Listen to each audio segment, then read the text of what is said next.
Okey, 1, 2, 3. Kita tanya Kak. Terima kasih. Okey.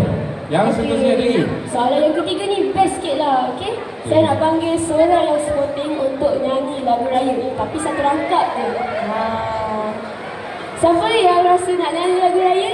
Boleh naik atas pentas. Ada hadiah. Tu sana tu. Siapa? Siapa yang dekat sana tu? Okey, Putri turun. Tengok. Saya turun Di sini, di sini. Bebek. Sini. Alright. Okey. Okey, siapa tadi? Yang mana satu ni nak nyanyi?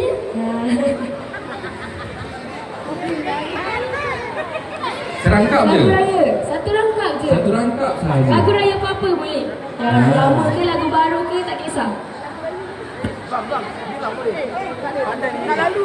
Betul? Ni. Oh, okey. Negara ni, adik ni. Nak nyanyi? Alah.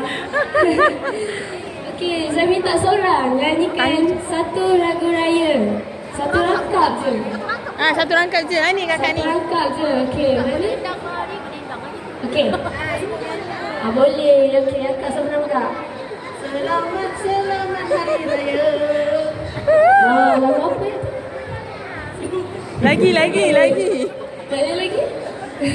Okey, bolehlah tadi satu rangkap. Kak boleh naik pentas sana. Okey, kita naik atas pentas. Kita nak sesi gambar. Okey. Yang nyanyi lah naik. Okey, naik atas pentas. Okey. Okey, bersilakan. Okey, diwakilkan. Siapa yang boleh?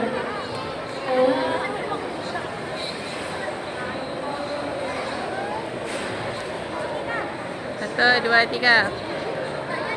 Okey, terima kasih. Oh, nak adik, sabar. Mak ni nak ambil gambar. Okey.